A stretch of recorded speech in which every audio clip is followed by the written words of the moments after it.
मोदी साहब, हम आपके जो विचार है ना, सबका साथ सबका विकास, हम आरक्षण में घुसकर सबका साथ सबका विकास करेंगे।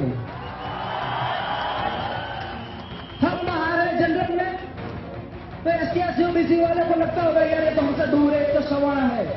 हमें सवर्ण नहीं बनना, हमें तो सब भाइयों के साथ रहना है, सबको साथ में खाना खाना है, इसलिए हम आरक्षण मांग रहे हैं भाई। 180 मीटर की सरदार की प्रतिमा लगाकर राजनीतिक पॉलिटिकल प्लेग्राउंड मजबूत करते हो, दिल में झांक कर देखो सरदार के दो भी विचार है या नहीं। सरदार ने पूरे हिंदुस्तान को एकजुट किया था और अब आरक्षण के माध्यम पर सब समाज को एकजुट से तोड़ रहे हो।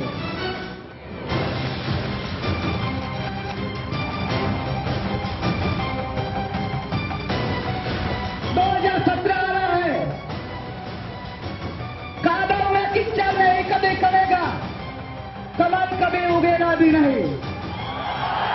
अगर इन लोगों के हित की बात हुई तो फिर से उगाएंगे वही कमल शानदार से आन से। और सिर्फ एक ही बात हो रही है, हमें हमारा हक चाहिए, हम भी खड़े ही मांग रहे हैं। अगर दोगे तो प्यार से लेंगे, नहीं तो छीन लेना हमें भी आता है। अरे भाई, हम किसी पार्टी से नहीं, हम तो पाटीदार से प्रेरित है और इस पाटीदार कोई उस पर राज नहीं करता, अपने है इसलिए हक मांगने निकले। प्यार से दोगे तो ले लेंगे, वरना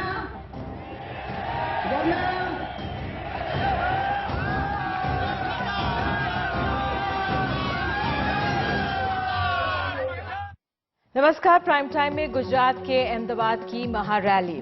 पटेलों के लिए आरक्षण की मांग को लेकर 21 साल के हार्दिक पटेल ने अहमदाबाद में रफ्तार को सुबह थाम सा दिया। रैली में सरकार को चेतावनी दी गई कि अगर मांगे नहीं मानी गई तो 2017 में कमल नहीं खिलेगा। तो लाखों की तादाद में पटेल सरकारी नौकरियों और शिक्षण संस्थानों में आरक्षण की मांग कर रहे थे।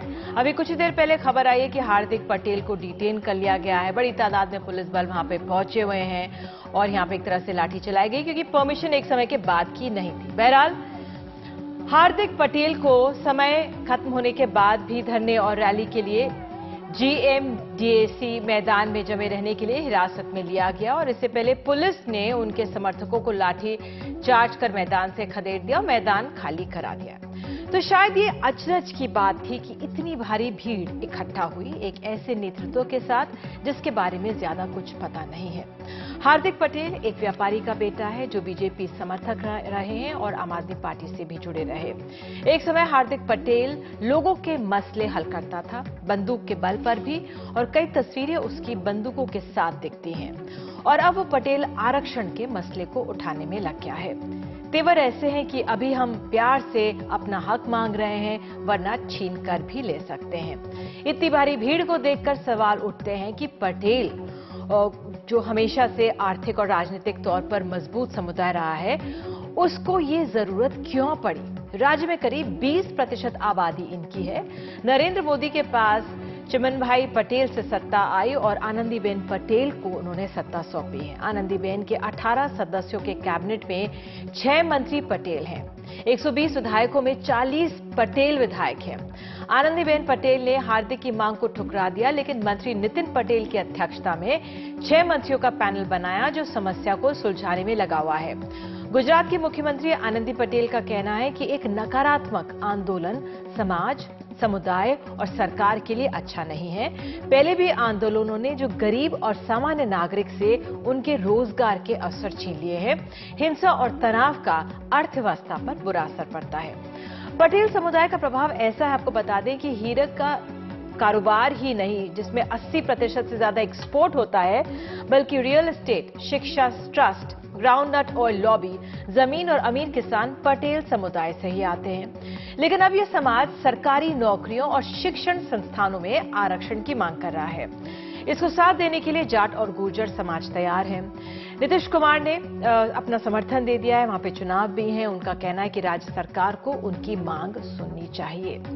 देश में अनुसूचित जाति को 15.0%, अनुसूचित जनजाति को 7.5% ओबीसी यानी अन्य पिछड़ी जातियों को 27% यानी कुल संवैधानिक आरक्षण जो है प्रतिशत उसका है 49.5।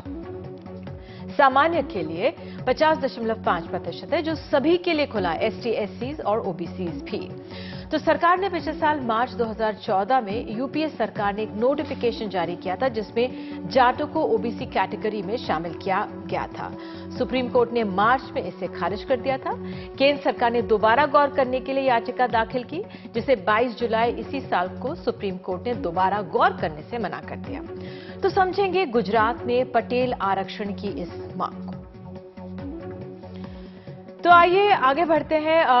हमारे साथ खास मेहमान अल्पेश ठाकुर, संयोजक क्षत्रिय ठाकुर सेना हमारे साथ मौजूद हैं। चिराग पटेल भी मुझे कहा जा रहा है हमारे साथ जुड़ गए हैं, सदस्य हैं पाटीदार अनामत आंदोलन समिति के, हार्दिक पटेल के तरफ से आए हैं। सुरेंद्र सिंह जोटका साहब समाजशास्त्री हैं, जेएनयू से प्रोफेसर हैं, हमारे साथ स्टूडियो में हैं।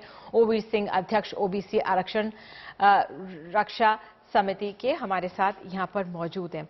तो सबसे पहले तो हमारे साथ चिराग मौजूद हैं। चिराग पटेल, आपसे जानना चाहेंगे, इतनी भारी भीड़ आप लोगों ने इकट्ठा की, आरक्षण की आपकी मांग हमने आपको सुना। चिराग, मैं आपसे जानना चाहती हूं अभी इस समय क्या हुआ, आप लोगों को डिटेन करना पड़ा, आप लोग समय से ज्यादा वहां पर उस ग्राउंड में रुके हुए थे, वहां से क्या खबर? पाटीदार अनामत आंदोलन समिति के तहत जो आंदोलन चल रहा था उसमें सब सदस्य, सब पाटीदार युवान, महिलाएं सब शांतिपूर्ण तरीके से वहां धरना दे रहे थे। स्टेज पे हार्दिक भाई और 4 लोगों ने धरना दिया हुआ था और सब उनको सुन रहे थे। शांतिपूर्ण तरीके से चल रहा है आंदोलन। अचानक पुलिस आई और लाठीचार्ज कर दिया, महिलाओं को मारा है, बच्चों को मारा है, पूरे जहां साधन सब पड़े थे उसको तोड़ दिया है। जैसे टूट पड़े, जैसे राक्षस की तरफ टूट पड़े, ऐसा व्यवहार शांतिपूर्ण तरीके से चल रहे आंदोलन पे किया है। चिराग, मैं आपको हमारे साथ मेरे सहयोगी भी मौजूद है, राजीव पाठक, फोन पे मुझे बताया जा रहा है। राजीव, वहां से क्या डिटेल्स मिल रही हैं? हार्दिक कह रहे हैं शांतिपूर्ण तरीके से हो रहा था, लेकिन हम सब जानते हैं समय उससे ज्यादा परमिशन नहीं थी रुकने की। राजीव, आप क्या जानकारी दे सकते हैं?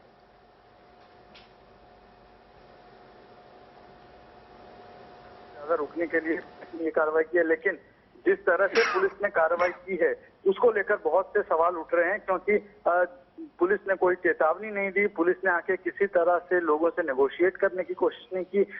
पुलिस बड़ी संख्या में वहां पर आई और करीब 8:10 के करीब अचानक से बुरी तरह से लोगों पर, जितने भी लोग ग्राउंड में मौजूद थे उसमें औरतें थी, बच्चे थे, बड़ी संख्या में मीडिया कर्मी थे, और पूरी तरह से पुलिस ने बिना किसी को पीछे लाठीचार्ज मारना शुरू किया। हमारे जो सहयोगी हैं, जो हमारा लाइव करते हैं, 3G ऑपरेटर जो हमारे हैं, इंजीनियर हैं, उनको बुरी तरह से पीटा गया है। हमारा सामान भी टूटा है, सिर्फ हमारा नहीं, कोई मीडिया ऐसा नहीं बचा है जिसके किसी कर्मचारी को पीटा न गया हो, उनके सामान न तोड़े गए हों।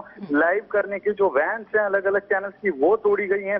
जितने भी व्हीकल्स बाहर पड़े थे, पुलिस ने सभी को टारगेट करके सभी के कांच तोड़े हैं, सभी व्हीकल्स तोड़े हैं।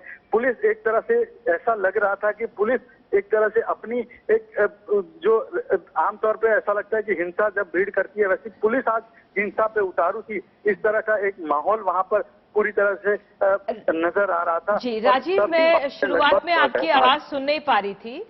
मैं आपसे जानना चाह रही हूँ, जो हमें कहा गया था कि एक समय तक इन लोगों को ग्राउंड में रहने की इजाजत थी, उसके बाद शायद ये लोग डटे रहे, उस लिहाज से क्या डिटेल्स, क्या इन लोगों को एक समय सीमा दी गई थी कि इसके बाद आप ग्राउंड खाली करें, और जो नहीं हुआ और तब जाके लाठीचार्ज हुआ?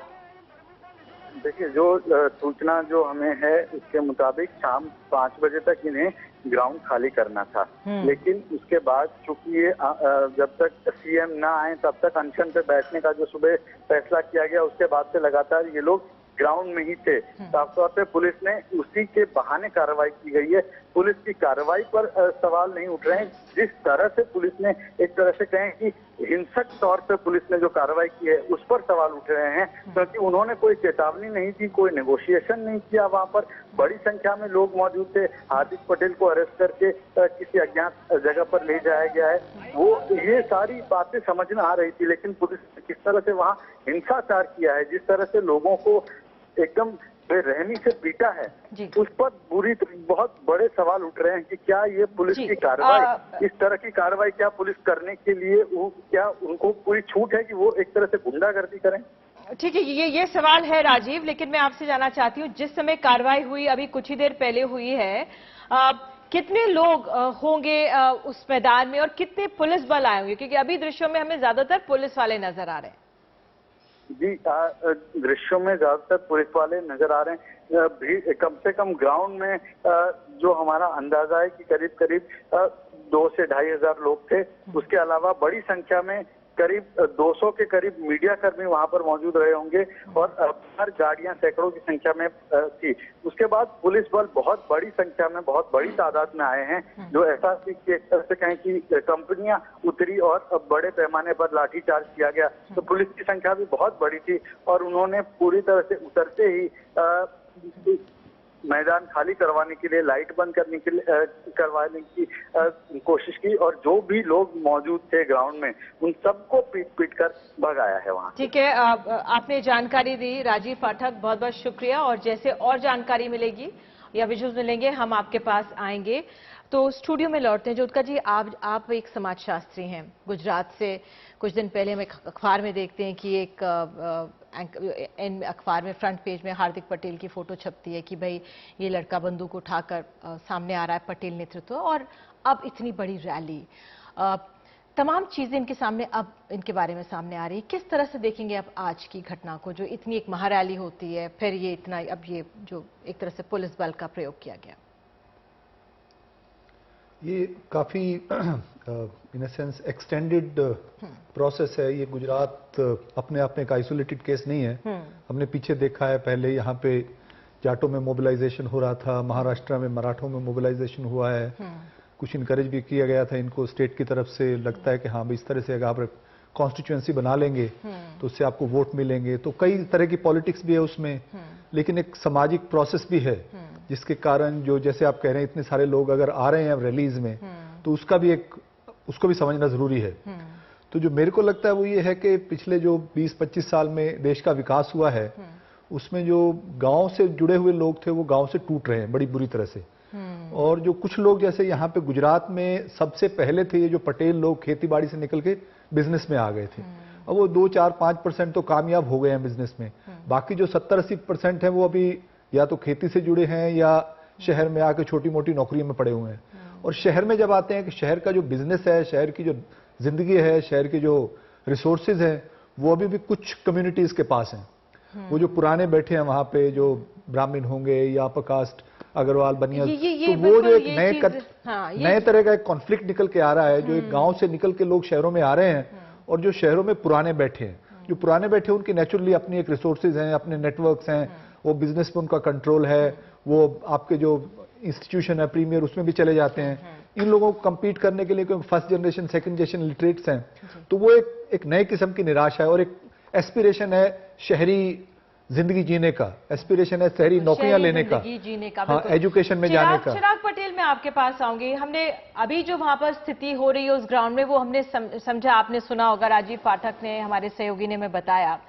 लेकिन जो आपकी मांग है, क्योंकि गुजरात से बाहर जो पटेलों की एक छवि आती है, वो एक बहुत राजनीतिक तौर पर, आर्थिक तौर पर मजबूत समुदाय की स्थिति सामने आती है।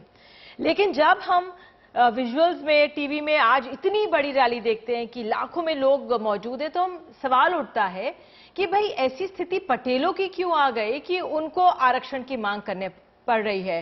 क्योंकि चाहे हीरा कारोबार हो, चाहे तमाम जो रियल एस्टेट लॉबी हो, या जो जमीन भूस्वामी एक तरह से कहा जाता है, आप लोग इतने मजबूत समुदाय हैं, तो क्यों जरूरत पड़ रही है आप लोगों को अब नौकरियों में और सरकारी नौकरियों में और शिक्षण संस्थानों में इस आरक्षण की?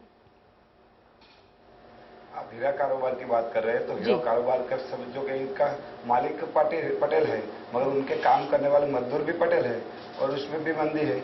औरतें काम करती है, सिलाई का काम करती है, 2 वक्त का खाना भी मान पूरा होता है और बच्चों की फीस भी 12 महीने में भरना भी मुश्किल होता है। तो खेतीबाड़ी, पटेल खेतीबाड़ी में, गांव के लोग खेतीबाड़ी में जुड़े हुए होते हैं, तो खेतीबाड़ी में भी कुछ नहीं मिलता है, थोड़ा बचाया हुआ होता है तो उनके बच्चे के लिए फीस में सब चला जाता है। जब डोनेशन के जो पैसा दिया होता है वो सब जो बचा हुआ है वो डोनेशन पे खर्च हो जाता है। फिर भी और जब नौकरी मिलने का वक्त आता है तो नौकरी नहीं मिलती है।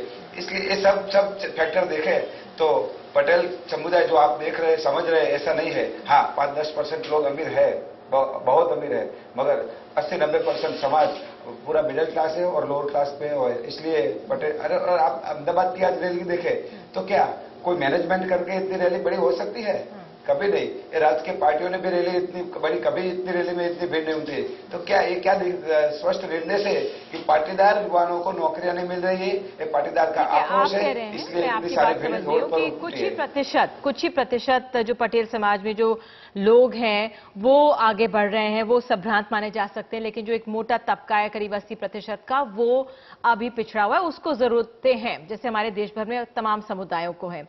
हमारे साथ अल्पेश ठाकुर मौजूद हैं, ओबीसी क्षत्रिय ठाकुर सेना के यहां पर हैं। अल्पेश जी, आप लोग भी एक रैली करने वाले हैं, आप लोग इनका विरोध क्यों कर रहे हैं? कहा जा रहा है आप लोग इनका विरोध करते हैं।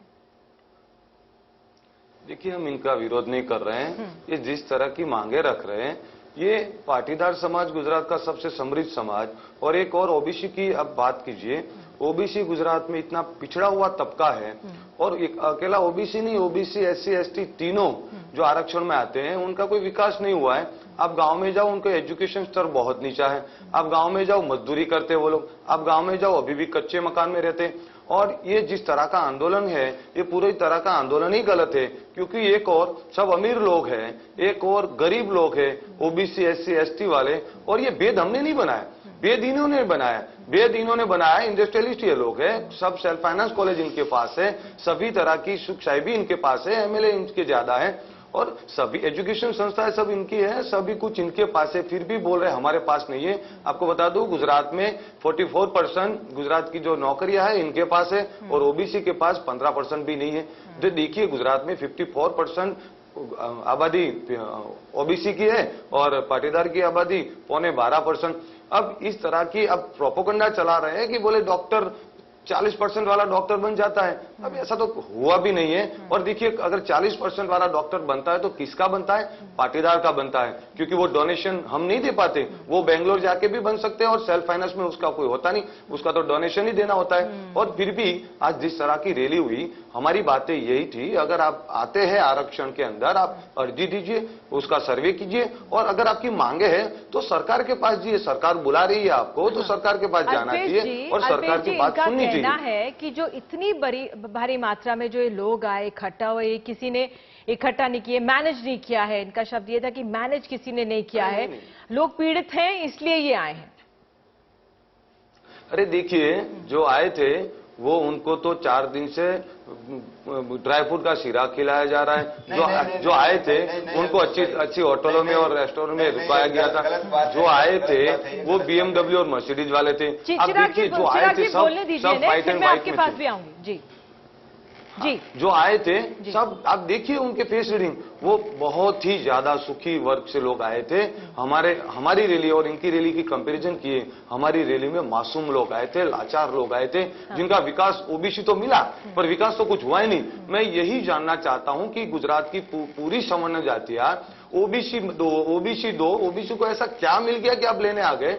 आपको बता दूं, गुजरात में ओबीसी की हालत वही है, पिछड़ा है ओबीसी, और ओबीसी का कोई विकास नहीं। अल्पेश, एक एक करके आगे बढ़ते हैं, हमारे पास पूरा समय। ये बता दूं यहाँ पर कि बीजेपी और कांग्रेस ने आने से इनकार कर दिया है कार्यक्रम में। उनका कहना है कि हमें इस आरक्षण पर, हम इस पे बोलने वाले नहीं हैं। बहरहाल, क्योंकि राजनीतिक दबाव हो सकते हैं, कारण हो सकते हैं उसके। लेकिन चिराग, जो सवाल अल्पेश जी ने उठाया, उनका ये कहना है कि भाई 44% नौकरियां आप लोगों के पास हैं, ओबीसी के पास तो सिर्फ 15% हैं, और आपके जो पॉपुलेशन भी एक तरह से जो मैप पड़ रही थी 20%, इनका कहना है पटेल समुदाय पाटीदार समाज का 12% ही है, इनकी पॉपुलेशन भी ज्यादा है। तो अगर आप तुलना करेंगे चिराग, तो इन लोगों को कुछ नहीं मिला। और जिस तरह से इन्होंने कहा है कि भाई ड्राई फ्रूट्स और बड़े बड़े रेस्टोरेंट में खाना, ऐसा कुछ था कि पूरा मैनेज जो किया जा रहा है, क्योंकि जनता के सामने ये भी आना चाहिए ना, लोग तो समझना चाहते हैं। हमारे देश की जनता बहुत सतर्क है और बहुत दिलचस्पी लेगी इस चीज में। अल्पेश जी वो जो बात कर रहे हैं कि 44% लोग नौकरियां हैं, तो कहाँ सरकारी सेक्टर में है? सरकारी सेक्टर नहीं, सरकारी नहीं, सरकारी सेक्टर नहीं ये सरकारी 2014-15 की ये हमारे पास है। मुझे बोलने दीजिए। एक एक करके बोलिएगा, क्योंकि आप दोनों साथ बैठे हैं तो आप दोनों की आवाज मिक्स हो जाएगी। जी जी। प्राइवेट सेक्टर में है, ये सरकारी सेक्टर में नहीं है। देखिए ये गलत और ये वो इल्जाम लगा रहे हैं कि लोग आए, सीरा खिलाया। अरे भाई, पाटीदार समाज में तो बोल रहा हूँ, वो 5% 10% सुखी समुदाय है ना, उन्होंने सबकी आस्था स्वागता की है। ये अहमदाबाद के जो रिंग रोड है ना, उसके पास में जो जमीनें हैं, तो वो सुखी समाज है भाई। उन्होंने बाहर से अपना भाई आया है तो अपने आप उनका इंतजाम किया है खाने पीने रहने का। इसमें जो गरीब लोग आए हैं तो उनका इंतजाम उन्होंने किया, इसमें कहां से अमीर हो गए सब? तो चिराग भाई, अगर आप लोग इतने ही गरीब है तो आप सर्वे कीजिए, अर्जी एप्लीकेशन दीजिए, सर्वे हो, और सर्वे के बाद अगर आपको लगता है कि आपको दर्जा मिलता है ओबीसी, हम पूरी ओबीसी 146 आपका सम्मान करेंगे, आपका स्वागत करेंगे। पर आप सर्वे से क्यों डरते हैं? आप सरकार के पास क्यों नहीं जाते? आप सरकार के पास जाइए, सरकार नहीं मानती फिर आप ये कीजिए, पर सरकार के पास जाइए तो सही। सरकार आपको बार बार बुला रही है, बार बार बुला रही है। चिराग भाई आप जाइए, सरकार के पास जाइए। सरकार के पास जाके आए भाई। मैं ये भी बता दूं चिराग भाई, गुजरात में अभी जिस तरह का दोपहर से मैं देख रहा हूं, गुजरात में इस तरह का दंगे फसाद का माहौल गुजरात में नहीं होना चाहिए। गुजरात में वो भाईचारा होना चाहिए। अब चाहे पाटीदार हो, ओबीसी, एससी, एसटी, किसी भी युवा वर्ग हो, वो सभी युवा वर्ग आने वाले गुजरात का भविष्य है। मैं मानता हूं कि इन लोगों को साथ में मिलके एक बार बैठना चाहिए, भाईचारा बना रहना चाहिए। अपनी लड़ाई, अगर आपकी लड़ाई सरकार के साथ है तो आप बोलो अपने लोगों को कि दूसरी कम्युनिटी को टारगेट मत करिए। आप लड़ना है तो सरकार के साथ लड़िए, और पाटीदार हो या ओबीसी, एसटी, एससी जो भी हो, अपने आने वाले गुजरात का भविष्य बनाना है, गुजरात को आगे ले जाना है, तो अपन सबको तो मिलकर रहना चाहिए। और चिराग से भी, क्योंकि सब तमाम नेता, वो जो दंगा फसाद शब्द है सबका इस्तेमाल किया गया। आज हार्दिक पटेल ने भी कहा कि अभी हम महात्मा गांधी के रास्ते पर हैं, जरूरत पड़ी तो भगत सिंह को याद करेंगे। बहरहाल इस तरह की जो हिंसा वाली सोच है, इससे पीछे हटना चाहिए, क्योंकि उससे पूरे समाज, समुदायों, तमाम समुदायों का, और जो कहते हैं ना अर्थव्यवस्था, उसका सबसे ज्यादा बड़ा नुकसान होता है। ज्योतिका जी, सवाल ये, आपने इन दोनों को सुना, ये दो बड़े पक्ष हैं। एक पक्ष ओबीसी समाज का जो हमारे सामने है, जिनको संविधान के तहत जो आरक्षण मिला हुआ है, और उनका ये कहना हमारी स्थिति अभी भी सुधरी नहीं है। पटेल समुदाय, उनका कहना है कि जो इतने संभ्रांत है वो एक लिमिटेड वर्ग है जिसको मिला है, बाकियों को नहीं मिला है। तो जो इस पे आगे कैसे बढ़ें, क्योंकि हर समाज में, हर समुदाय में लोग तो हैं, काफी बड़ा तबका होता है जो पिछड़ा रह जाता है, कुछ ही को मिल जाता है, क्रीमी लेयर हो जाता है। जो रिजर्वेशन हमारे कॉन्स्टिट्यूशन में जिस तरह से इसको कंसेप्चुअलाइज किया गया, विजुअलाइज किया गया है, वो डोमिनेंट कम्युनिटीज के लिए नहीं है। वो पाटीदार, जाट या मराठा, इन लोगों के लिए नहीं विजुअलाइज किया गया था। वो उन लोगों के लिए विजुअलाइज किया गया था जिनके पास कोई सामाजिक रिसोर्सेज नहीं है। आर्थिक गरीबी हो सकती है, लेकिन आर्थिक गरीबी जो है अपर कास्ट, डोमिनेंट कम्युनिटी सब में रहती है। आर्थिक गरीबी के लिए एक्सक्लूजन जिसको कहा गया, वो रहा हो। हाँ जी, जिनका पूरा हिस्टोरिकली, हाँ बिल्कुल, जिनके घर पे, हाँ घर पे कोई रिसोर्सेज, नॉट सिर्फ इकोनॉमिक रिसोर्सेज, बाकी जो सोशल रिसोर्स, घर में कोई पढ़ा लिखा नहीं है। तो उस हिसाब से जो ये ठाकुर जी की बात कर रहे हैं, बिल्कुल सही बात कर रहे हैं कि ओबीसी स्टेटस से कुछ एक कम्युनिटीज को दिया गया है जो बिल्कुल शेड्यूल्ड कास्ट के आसपास वाले थे, जो बिल्कुल नीचे वाले थे। अब डोमिनेंट कम्युनिटीज के पास एडवांटेज होता है, उनके पास ट्रैक्टर्स हैं, गाड़ियां हैं, अदर रिसोर्सेज हैं, लेकिन उनके अंदर भी डिफरेंशिएशन आ रहा है। अब इसके लिए एक आपने देखा, जो एक्सप्लेन करा, जो डोमिनेंट कम्युनिटी, इस पे भी उन्होंने कहा कि जो पटेल समुदाय में जो वेल ऑफ थे, उन्होंने आकर ये पूरी मदद की, उन्होंने माना इस बात को। लेकिन वो वेल ऑफ उनका रिसोर्स है ना, जो गरीब है उनका भी वेल ऑफ रिसोर्स है। जिस कम्युनिटी में कोई अमीर है ही नहीं, जिस कम्युनिटी में कोई इलीट है ही नहीं, रिजर्वेशन का मतलब यही था कि आप उन कम्युनिटीज में एक अपना इलीट पैदा कीजिए, वो जो इलीट उसको रिप्रेजेंट कर पाएगा। जैसे आज हमारे यहाँ दलित मूवमेंट है। सर, प्रॉब्लम ये आती है कि वो क्रीमी लेयर की बात आ जाती है, जो कुछ लोगों के पास आ जाता है, फिर वो नीचे पर्कुलेट डाउन नहीं करता। दोनों बातें हैं, वो क्रीमी लेयर की बात भी है, लेकिन लीडरशिप आपको रिप्रेजेंट कौन करेगा? रिप्रेजेंट तो वही कर सकता है ना जो बोलना जानता है, जो बोल सकता है, जो शहर में आके आपकी चीज को आर्ग्यू कर सकता है। अगर हमारे यहाँ शेड्यूल्ड कास्ट का रिजर्वेशन ना होता तो पार्लियामेंट में शेड्यूल्ड कास्ट बहुत कम होते जो उन कम्युनिटीज से आते हैं, लेकिन आज उनकी आवाज कहीं ना कहीं सुनी जाती है। चाहे आप एग्री कीजिए ना एग्री कीजिए, उनमें भी अपॉर्चुनिज्म हो सकता है, उनकी भी अपनी पॉलिटिक्स हो सकती है, लेकिन एटलीस्ट उनका रिप्रेजेंटेशन तो है ना। वो रिप्रेजेंट, जैसे औरतें भी डिमांड कर रही हैं, हमारे पावर स्ट्रक्चर जो ढांचा है वो एक खास तरीके का है जिसमें हिस्टोरिकली कुछ कम्युनिटीज का डोमिनेंस रहा है। ठीक है, मैं यहाँ पर ओमवीर सिंह जी को लाती हूँ। ओमवीर सिंह जी, आपने जो जाटों के खिलाफ ये जो आरक्षण हो रहा था, उस पे आप उसके विरोध में गए थे। आप हमें समझाइएगा कि ये भी जाट भी हार्दिक पटेल को अपना समर्थन देने की बात करें, गुर्जर भी करें, जो आपका पर्सपेक्टिव था, क्या तथ्य थे आप? देखिए निधि जी, जो सारी चर्चा मैंने अभी सुन रहा हूँ, मैं आपको इसकी जो जड़ है उस पर लेके जाना चाहूँगा जी। कि हमारे राजनीतिक सिस्टम में हमारे लीडरान, स्पेशली हमारी दोनों ही राष्ट्रीय पार्टियों ने इस बीज को बोया। जैसे कि 99 में 97 में माननीय अटल बिहारी वाजपेयी जाते हैं और राजस्थान में अनाउंस कर देते हैं कि हम जाटों को रिजर्वेशन दे देंगे क्योंकि उन्हें वोट चाहिए। उसके बाद उनको सबक भी मिलता है ओबीसी समाज से कि वो कई साल तक बीजेपी राजस्थान में नहीं लौटती है। 2000 में यूपी में बीजेपी के लीडरान जाते हैं और एक अनाउंस कर देते हैं कि हम जाटों को रिजर्वेशन दे देंगे। एक संविधान में एनसीबीसी एक्ट के तहत कमीशंस का गठन किया गया है। कमीशंस ही सर्वे करके ये बताते हैं कौन पिछड़ा है कौन अगड़ा है। दिल्ली में इसी तरह का स्टेट में एक रिजर्वेशन पॉलिटिकल क्लास के द्वारा दिया गया स्टेट्स में। और पीछा जो रिसेंट केस था जाट रिजर्वेशन केस जिसको हम बोलते हैं, कांग्रेस पार्टी ने 1-2 दिन के अंदर एक नोटिफिकेशन कमीशन की रिकमेंडेशन के विरोध में एक नोटिफिकेशन लाके जाटों को आरक्षण दे दिया। चुनाव से पहले की बात है, चुनाव से 2 दिन पहले announcement of the date of the चुनाव। इसको देने के कारण ओबीसी समाज ने, जो एक बहुत ही शोषित समाज है, वो अपनी आवाज नहीं उठा सकता। मैं एग्री करता हूं इस बात से कि ये एक ऐसा समाज है कि इनके पास ना तो रिप्रेजेंटेशन करने के लिए लोग हैं, ना ही अपनी बात उठा सकते हैं, ना ही ये पॉलिटिकली ऑर्गेनाइज हो पाते हैं। तो इनकी बात कौन कहे आगे जाके? तो ये वोट के माध्यम से जवाब देते हैं, जिसका कांग्रेस को भी जवाब मिला है। और बीजेपी की एक बहुत बड़ी जीत इस देश में जो हुई, उसके पीछे हमारे प्रेजेंट प्राइम मिनिस्टर जी जो हैं मोदी जी, उनका बैकवर्ड से होना और उन्होंने बैकवर्ड से अपना कंसर्न दिखाना जी। होना और होना बताना दोनों को किया जी। जबकि मोदी जी की कास्ट भी 2000 में ओबीसी में इंक्लूड की गई। वो भी ओरिजिनली मोदी जी की जो कास्ट थी वो ओरिजिनली मंडल कमीशन ने कभी भी नहीं मानी थी बैकवर्ड। जी जी। इन सब के बाद ये रिजल्ट आया जी। और हमारे जैसा संगठन, जी। क्योंकि मैं एक एडवोकेट होने के नाते मैं आपको लीगल प्रोस्पेक्टिव इसके बताऊंगा जी। कि हमने इस चीज को कोर्ट में चैलेंज किया और कोर्ट में ही नहीं, हमने इस चीज को सरकार को पहले ही चेताया था। संगठन की तरफ से हमने रिप्रेजेंटेशन दिए थे, बताया था, कानूनी प्रावधान बताए गए थे। आप एनसीबीसी एक्ट के तहत जो कमीशन की रिकमेंडेशन हैं उनके खिलाफ नहीं जा सकते, वो इलीगल है। उसके बावजूद माननीय सुप्रीम कोर्ट ने इस देश की पिछड़े शोषित गरीब लोगों को न्याय दिया, उससे आज सबके सामने वो रिजल्ट है। जी। लेकिन इस तरह की जो अवधारणा पॉलिटिकल लोगों में ये बनी, उसका ही रिजल्ट है जो आज गुजरात में हो रहा है। शायद तभी कोई पॉलिटिकल लीडर यहाँ पे आने के लिए तैयार और नहीं जो था। इन्होंने बोया, जी, जो इन्होंने बोया आज वो इन्हें काटना पड़ रहा है। जहां तक गुजरात का विषय है, गुजरात में एक सिस्टम है सर्वे का।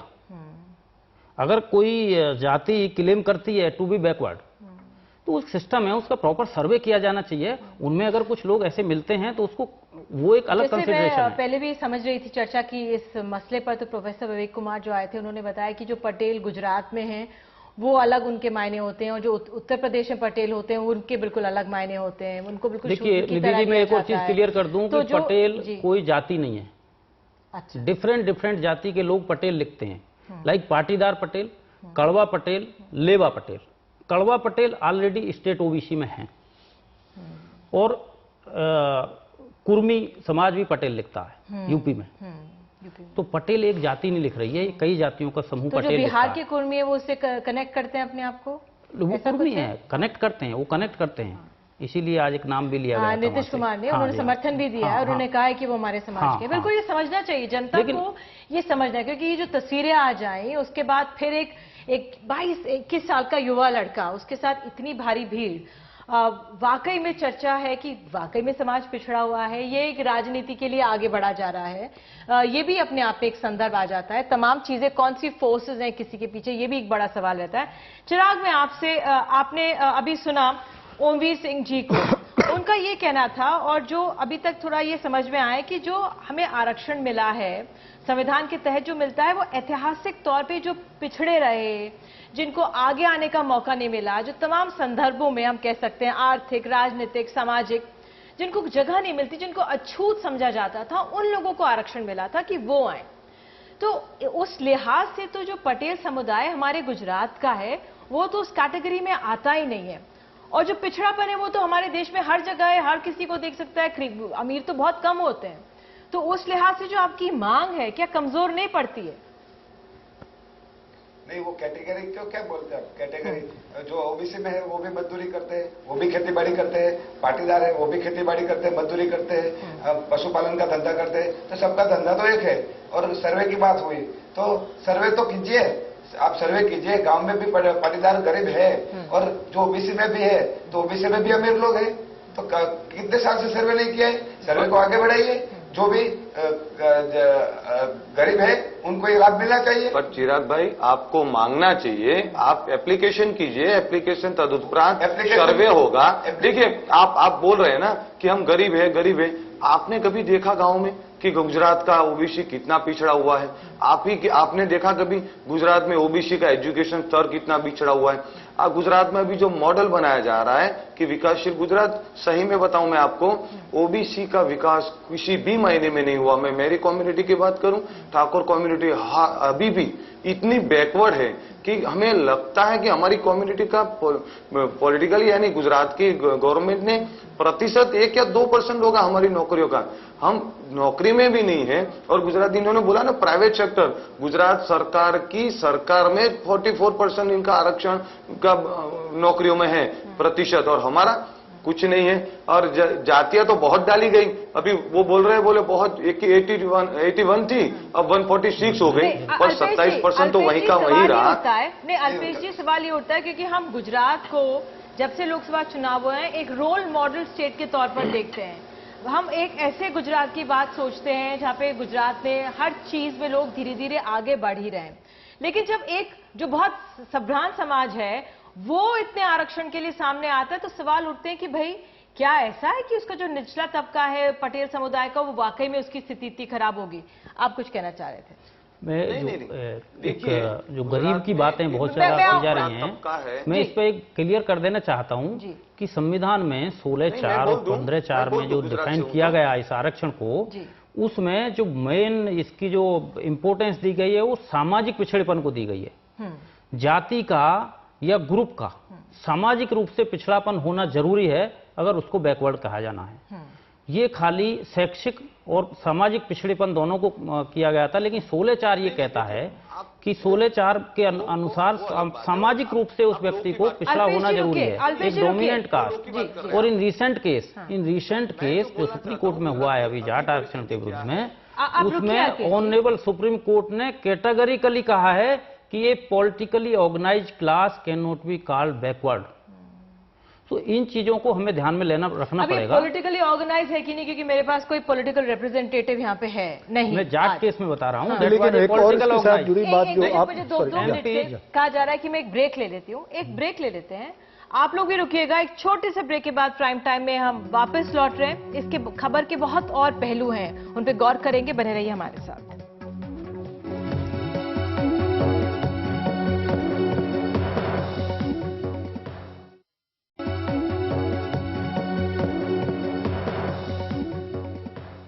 तो हार्दिक पटेल की महारैली पर हम लोग चर्चा कर रहे हैं आज प्राइम टाइम में। एक सवाल हमें गुजरात से आया, अहमदाबाद से, जो आप बता रहे थे कि जो करवा पटेल हैं वो ओबीसी में आते हैं। जो फोन आया हमें गुजरात से, उनका कहना है कि वो ओबीसी में नहीं आते हैं। बताइए क्या है? They are in state list. They are in state list. There are 2 list. OBC की 2 लिस्ट हैं, एक स्टेट लिस्ट और एक सेंट्रल लिस्ट।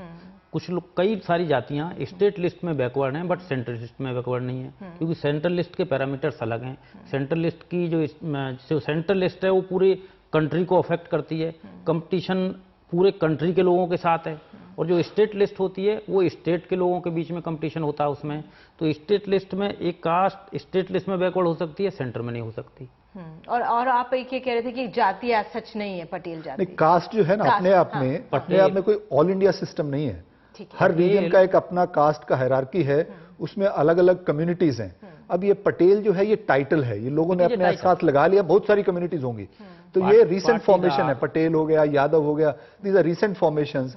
उनके अंदर बहुत सारे कम्युनिटीज हैं, उन कम्युनिटीज का लिस्ट आपको मिलेगा, साथ में आपको लेवा पटेल भी मिल जाएगा, वो भी मिल जाएगा। लेकिन अंदर आप देखेंगे आप तो बहुत सारी कम्युनिटीज होंगी, सब कम्युनिटीज उनके, जब जहां तक शादी की बात होती है तो वो सब कम्युनिटी के हिसाब से होती है। ये नए टाइटल्स हैं जो मोबिलिटी के साथ लोग लगा लेते हैं अपने आप के साथ। मैं अब क्योंकि समय जो सेकंड सेगमेंट में मैं जानना चाह रही थी कि जो ये पॉलिटिकल, हम इसका असेसमेंट नहीं कर सकते क्योंकि कोई पॉलिटिकल रिप्रेजेंटेटिव नहीं, लेकिन इस जो महारैली हुई उसका सामाजिक असर क्या? नहीं, सामाजिक सबसे बड़ी बात तो यही है कि जो रिजर्वेशन को लेके आप विकास की बात करें वो अपने आप में संभव ही नहीं है। विकास जो है या नौकरियों की जहां तक बात है वो एक नया अलग से टॉपिक है, उसके बारे में आपको अलग से सोचना पड़ेगा। रिजर्वेशन एक छोटा सा उसमें एक वो है जो स्टेट का इनिशिएटिव है। आज के जमाने में क्या हो रहा है, पिछले 20 साल में जो स्टेट सेक्टर्स में गुजरात सरकार एक पैनल बना देती है, उनका ये कहना है पैनल बनाने के बावजूद भी आप कितने लोगों को रिजर्वेशन दे लेंगे? सुप्रीम कोर्ट का भी लिमिट है 50% से ज्यादा दे नहीं सकते। अगर आप 90% को रिजर्वेशन में रख देंगे, रिजर्वेशन का मतलब क्या रहा? आपके स्टेट सेक्टर में जो नौकरियां रिजर्वेशन उसी में हो सकती है, प्राइवेट सेक्टर में रिजर्वेशन नहीं हो सकती। स्टेट सेक्टर की जो नौकरियां हैं वो पहले से कम हो रही हैं। अगर आप पिछले 30-40 साल का आंकड़ा देखिए तो कोई स्टेट सेक्टर का एक्सपेंशन नहीं हो रहा, नई नौकरियां जो आ रही हैं वो प्राइवेट सेक्टर में आ रही हैं। तो इसीलिए ये जो आज का मुद्दा है ये बहुत सारे सवाल रेज करता है। ये कन्वीनियंट है लोगों के लिए कि आप रिजर्वेशन की बात करके ठीक है, आप प्रोटेस्ट करके ले भी लेंगे आप रिजर्वेशन, तो कहां मिलेगी आपको नौकरी? कितने लोगों को नौकरी मिलेगी? भाई ये जो लोअर ओबीसी वाले हैं वो जिनको मिलती है आप उनकी खोज के आप खुद ले लेंगे, लेकिन उससे कोई विकास नहीं होने वाला कम्युनिटी। चिराग पटेल, आप लोगों ने कहा था कि भाई आपको नौकरियों में, शिक्षण संस्थानों में रिजर्वेशन चाहिए, नौकरियां चाहिए, तो जिस तरह से अल्पेश कह रहे थे कि नौकरियां तो आप लोगों के पास हैं लेकिन वो प्राइवेट सेक्टर में, क्या आप लोगों की मांग जो सरकारी नौकरियों की है उसकी कमी है गुजरात में? नहीं, सरकारी नौकरियों में है, प्राइवेट सेक्टर में नहीं। गुजरात गवर्नमेंट में 44% और ओपन कैटेगरी के जो लोग हैं यानी सवर्ण कास्ट के 52% गुजरात सरकार गवर्नमेंट में उनका रिप्रेजेंटेशन है, और हमारा ओबीसी का 15%। और जिस तरह की बातें कर रहे हैं, सेल्फ फाइनेंस कॉलेज का 35% का लड़का डोनेशन देके डॉक्टर बन जाता है और वही ओबीसी का लड़का 80% लाके डॉक्टर बनता है, तो ये कहां का कंपैरिजन हुआ? और गुजरात सरकार की भी बहुत कम, उनकी भी बहुत जिम्मेदारी है। वो जिस तरह की बातें कर रहे हैं कि हम आरक्षण नहीं दे सकते, तो इनको लोगों को भी समझना चाहिए कि बंधारण क्या कहता है। गुजरात सरकार ने स्टैंड जो अपना लिया वो क्लियर लिया कि हमें बंधारण में ये दिया गया है कि आपको ओबीसी में नहीं लिया जा सकता, फिर आपको नेगोशिएट और करना था।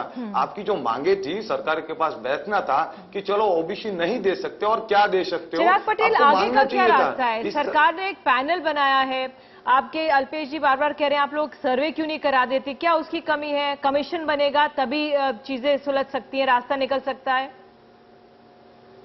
सरकार ने पैनल बनाया था, हमें इन्विटेशन दिया था और दूसरे दिन पेपर में इश्तेहार दिया था कि पटेल को अनामत नहीं मिलती, तो टेबल क्लियर नहीं कर रही है, टेबल पे बैठे कैसे? फिर हमने सरकार के 3 मंत्रियों से मिले और हमने भी उनका इन्विटेशन हमने अस्वीकार किया था कि क्यों आप एक तरफ इन्विटेशन दे रहे हो और दूसरी तरफ बोल रहे हैं कि आपको अनामत नहीं मिल सकती है, तो हम क्या करें? देखिए, अनामत तो वो दे ही नहीं सकते। जैसे आप ओबीसी का मतलब ही है कि सामाजिक शैक्षणिक स्तर पर पछात जो तबका है तो पर आप बताइए, नहीं आप सर्वे कीजिए और सब ज्ञाति में आपको मांगना पड़ेगा ना। और ये है, देखिए ये है, आप अगर गांव में जाते हो और कच्चा मकान दिखता है तो ओबीसी है, अगर आप गांव में जाते हो जो बच्चा कमजोर दिखता है तो वो ओबीसी। चिराग, मुझे आपसे पूछना है, क्या आप सरकार से नेगोशिएट कर रहे हैं? क्या आप लोग सरकार से बात करेंगे? जब एक पैनल बनाया जाता है, एक नितिन पटेल की अध्यक्षता में 6 लोगों का पैनल है, 7 लोग मंत्री को मिलाकर, तो क्या आप लोग का दायित्व नहीं बनता कि अगर आप वाकई में गंभीर हैं इसके मामले में तो सरकार से बात की जाए? नहीं, हम परसों मिले थे सरकार को और हमने उनका निमंत्रण अस्वीकार किया था। हमने बोला कि आप कुछ स्टैंड बनाइए, पाटीदार समाज को आप क्या देना चाहते हैं, फिर बाद में मिलते हैं। तो अभी तो हमारा कार्यक्रम चल रहा है शांतिपूर्ण तरीके का, गांधी जिंदे मार्ग पे हम अपना आंदोलन चला रहे हैं। और ये क्या कर रहे हैं सरकार ने? ये ऐसे वातावरण में बातचीत होगी? ये पूरे जहां कार्यक्रम चल रहा था, शांतिपूर्ण तरीके से कार्यक्रम चल रहा था, वहां सरकार के पुलिस वालों ने राक्षसी तरीके से लाठीचार्ज किया है, महिलाओं को मारा है, बच्चों को मारा है, पूरे जहां साधन पड़े थे उसको तोड़ दिया है। तो ये कहां का न्याय है? देखिए, जो लोग शांति से अपना हक मांग रहे हैं, उनके ऊपर जबरदस्ती अपना आवाज दबाने के लिए इतना अमानुषिक अत्याचार किया है। देखिए, जिस तरह का आज अल्पेश जी, सवाल ये भी उठता है कि अगर दबाया जाता है हिंसा से या जोर जबरदस्ती से दबाया जाता है, इसका नकारात्मक असर ही होगा। नहीं, हजारों युवा आए थे और हजारों युवाओं ने हार्दिक पटेल को लीडर बनाया। उनको ये लगा कि हम जाएंगे, हमें कुछ मिलेगा। आपके पर बहुत जिम्मेदारी थी और हजारों युवा आपके पास आए थे, आपको उनको राह दिखानी थी। अगर आप उनको न्याय दिलाना चाहते थे तो आपको सरकार के पास जाना चाहिए। आप बार बार उनका इन्विटेशन क्यों नकार रहे हैं? आप उनके पास जाइए। अगर आपको समाज को कुछ दिलवाना है, अगर ओबीसी नहीं मिल सकता तो और कुछ भी, पर आप उनके पास जाएंगे तो कुछ रास्ता निकलेगा भाई। आप सरकार से दूर भागेंगे और मैं यही मानता हूँ। ठीक है, मांग है, शुरुआती दौर में है। ओमी जी, किस तरह से देख रहे हैं आप? ये मांगी गलत है, इसका असर, इसका जो ये इनकी मांगी गलत है, इनकी मांगी गलत है जी। निधि जी, प्रजातंत्र में इस तरह का डिमांड करने का हर किसी का हक है जी। जहां तक लाठीचार्ज और इस तरह का जो व्यवहार सरकार ने किया है वो अनुचित है। प्रजातंत्र में शांतिपूर्ण तरीके से अपनी मांग करने का हर किसी का हक है और वो कर रहे थे। जहां तक ओबीसी कमीशन की, ओबीसी रिजर्वेशन की बात है, मुझे ऐसे लगता है कि ओबीसी रिजर्वेशन के पीछे एक पॉलिटिकल षड्यंत्र ये एक है, क्योंकि मंडल कमीशन ने कॉमन ओबीसी जाति जो स्टेट में भी बैकवर्ड थी और मंडल ने भी बैकवर्ड पाई, उसको मंडल लिस्ट में इंक्लूड किया, सेंट्रल बैकवर्ड माना उसको जी। और करीब 1200 जातियां उसमें बैकवर्ड थीं उस समय, जिस समय मंडल कमीशन बनाया गया। और उसके बाद आज की डेट में 2419 जातियां बैकवर्ड की सेंट्रल लिस्ट में हैं, डबल हो गई, करीब डबल हो गई और इंक्लूड होती चली गई।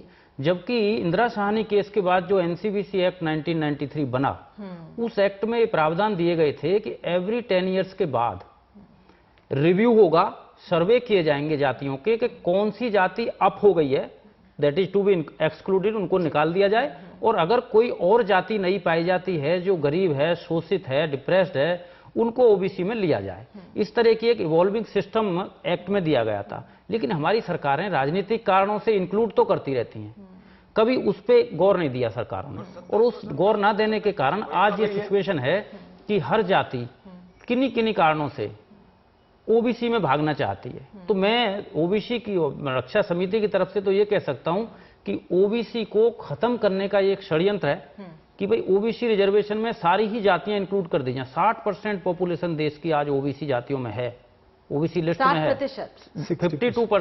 52% तो जिस समय मंडल कमीशन आया था उस समय था ही ऑन रिकॉर्ड।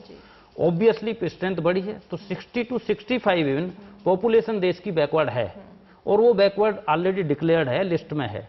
उसके बाद जो चंद कास्ट बची हैं जो देश पे राज कर रही हैं, शासन कर रही हैं, आप प्रिंसिपल सेक्रेटरी लेवल से देख लीजिए, आप सेक्रेटरी कोई भी ओबीसी का, एससी एसटी का, आप जो सेंट्रल गवर्नमेंट में आज तक नहीं बनाया गया है, आप मीडिया में देख लीजिए, इवन ओबीसी के लोग आपको जिस रेशियो में देश की पॉपुलेशन है उस रेशियो तो छोड़ दीजिए, आप 1 और 2% नहीं मिलते हैं। Even in debates, if a person minutely observe, आपको टीवी डिबेट्स में हायर कास्ट के लोग 95% मिलेंगे, हार्डली 5% बैकवर्ड क्लास के लोग मिलेंगे, इवन लोग हैं। लेकिन जो एक और बड़ा तो इस तरह का सवाल ये जो आ जाता है कि जो अगर 60% अगर आ जाता है हमारे ओबीसी में, तो रिजर्वेशन जब से मिला तब से हम कितना आगे बढ़ पाए, और रिजर्वेशन हमें कितना आगे ले जा सकता है हमारे समाज को। जो आज जो लोग निकल के आए हैं वहां पे लाखों की तादाद में आए हैं, वो यंग लोग हैं, गांव से हैं, उनके पास एक्चुअली कुछ नहीं है, नौकरियां नहीं है, जमीन में कुछ बचा नहीं है, जमीन का साइज भी छोटा छोटा हो गया है, जमीन पे रहना नहीं चाहते, गांव में रहना नहीं चाहते। तो हमारा जो आर्थिक विकास का जो ढांचा है, जो बड़ी बड़ी बात करते हैं, गुजरात का मॉडल है,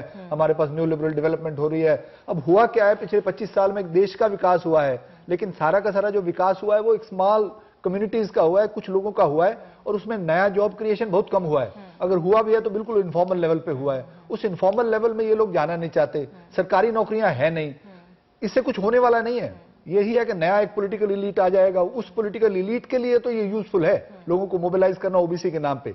लेकिन ओबीसी तो के नाम पॉलिटिकल जो एलीट है वो इनको मोबिलाइज कर बिल्कुल, वो नया पॉलिटिकल लोगों में फ्रस्ट्रेशन बहुत ज्यादा है। जो यंग जनरेशन है वो गांव से निकलना चाहती है और कुछ है नहीं, उनको लगता है कि मेरे को आईआईटी में एडमिशन क्यों नहीं मिलता, वो शेड्यूल्ड कास्ट है उसको मिल गया, ओबीसी है उसको मिल गया, लेकिन मेरे को नहीं मिला, अगर मैं वहां पहुंच जाऊं तो शायद मिल जाएगा। सवाल उठा रहे हैं। एक मुरली पाटीदार का मैसेज आया कि मैं सक्षम हूं, आरक्षण नहीं चाहिए, आर्थिक आधार पर आरक्षण मिले। फिर एक आगे बच्चे का मैसेज ये आया है कि जिस तरह से उनका ये कहना है कि क्रीमी लेयर पर होना चाहिए, उनको हटा देना चाहिए, बाकी को मिले। आरक्षण सारी दुनिया में नहीं है, ये एक बड़ा बिल्कुल आरक्षण सारी दुनिया में नहीं है, विकास बाकी देशों में हुआ है। आरक्षण इंडिया में शुरू किया गया था क्योंकि हमारे यहाँ पे अनटचेबिलिटी जैसी चीज थी, कम्युनिटीज थी जो हिस्टोरिकली बैकवर्ड थी। और अभी ओबीसी भी आज ओबीसी की जो बात कर रहे हैं, ओबीसी में जो एग्जिस्टिंग ओबीसी कम्युनिटी है उसमें 25-30% पॉपुलेशन है जिनको जो डिजर्व करती है, 40% पॉपुलेशन उसमें भी बिल्कुल डिजर्व नहीं करती, तो उसका इंटरनल क्लासिफिकेशन हुआ है। आप सभी आए, बहुत बहुत शुक्रिया। गुजरात में आपकी जिस तरह से ये आंदोलन है, चिराग आपका, अल्पेश आप भी, और वाकई में अब गुजरात पर सबकी नजर रहेगी कि वहां पर किस तरह का ये मसला पटेलों के आरक्षण का सामने खड़ा हुआ है, क्या है इसके पीछे कारण। ये अपने आप में हम सबके सामने एक बड़ा सवाल है। और जाते जाते आपको बता दूं कि हार्दिक पटेल को कुछ देर पहले डिटेन किया गया था 9 बजे में आने से पहले, और अब जिस तरह से हम 9 बजे समाप्त कर रहे हैं, हार्दिक पटेल को छोड़ दिया गया है। बहरहाल पुलिस की जो कार्रवाई उस पर सवाल जरूर उठे कि क्यों इतनी जरूरत नहीं थी कि इतनी जोर से लाठियां चलाई जाए, लोगों को पीटा जाए। बहरहाल एक मसला था हमारे देश के सामने। अहमदाबाद में आज एक बड़ी रैली हुई, उस पर गौर किया और उम्मीद करते हैं इस पर समाप्त हो। आप सभी आए, बहुत बहुत धन्यवाद।